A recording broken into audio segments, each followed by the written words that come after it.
Hey everyone, I'm back with part 2 of this Bloons Card Storm series, basically going into all the stuff you need to know about the alpha testing coming up in just a day from this video. If the video title seems familiar to you, that's because it is. I reused it from the last BCS video because, seriously, I skipped over a lot of the stuff last time, and giving it that name really didn't do justice in the end, with the video feeling like nothing more than an introduction, since it had few questions that were actually relevant to the alpha testing, and instead were mostly filler content from previous videos I did. So if it seemed like that video was rushed, don't worry, you're not alone. I feel bad because I wanted to get the video out there before the dev diary came out, and I was afraid if I held onto it for longer I would miss the opportunity. As it turned out, the dev diary got delayed for several days, and so it ended up being rushed for no reason at all, but what was I to expect? Well, if it comes to gameplay that also comes with badass music and video effects that go along with it, then it might as well be worth it. Let's just cut right to the chase for this one. Don't worry about that gameplay video, cause I'll just link the Reddit post to it in the description, as well as all the other dev diaries that came out since, which for the record is only one, but you can be rest assured that there's more hiding in there. Like this picture that's from PocketGamer.com's coverage of this game. There's Quincy, there's Gwen, and... wait, who is that? Is that a new hero? Well, I think so, because Ninja Huey did say that Bloons Card Storm will receive one new hero on launch unique to this game. And for those Battles 2 fans out there, your boy Jericho seems to be on that list as well.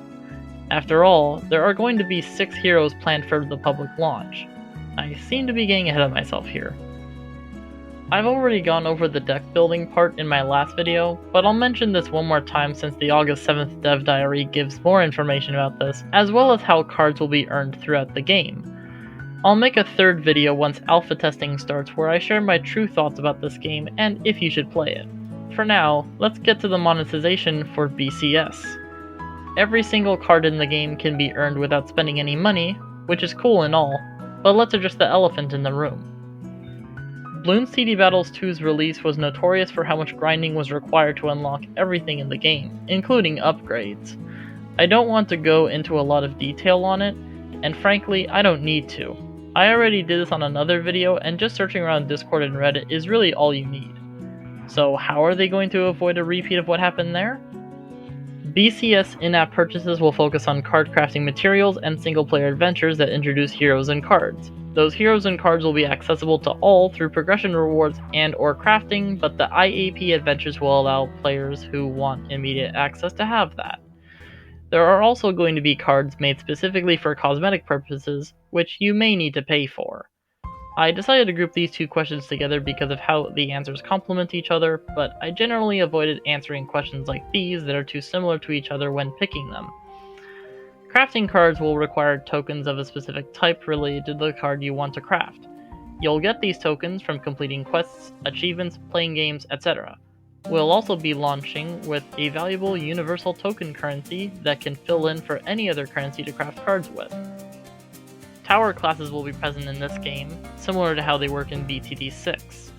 Bloon classes include Basic, Advanced, and Large, and Power classes include Basic, Hero, and Exotic. As I've mentioned before, there are power cards that are for specific heroes. But what I didn't tell you is certain cards can only be in your deck once, and these are separate from the hero cards. I'm assuming that all of these are different classes, and this will be further clarified in the testing period. As you know, deck building will be a thing in the alpha build, with you being able to pick from around 80 cards and hold up to 3 copies in a given deck, with some exceptions. You will have a starter deck, of course, and the rest you need to unlock through progression rewards. It is unclear how many decks you are allowed to have, but I would be expecting some sort of monetization here.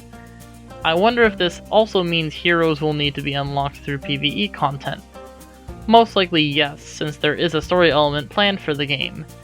It'll also go into more detail on the game mechanics, such as the Storm, as I've mentioned before, as well as the Defender status that some cards have, and many more, hopefully.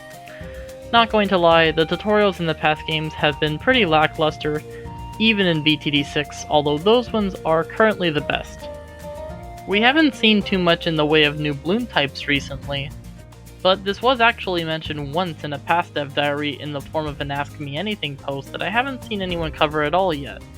Not even FryEmUp, who has been the most active when it comes to DCS development updates. Names mentioned are Miracle Grow Bloon, Healing Bloon, Nested Bloon, and Toxic Bloon.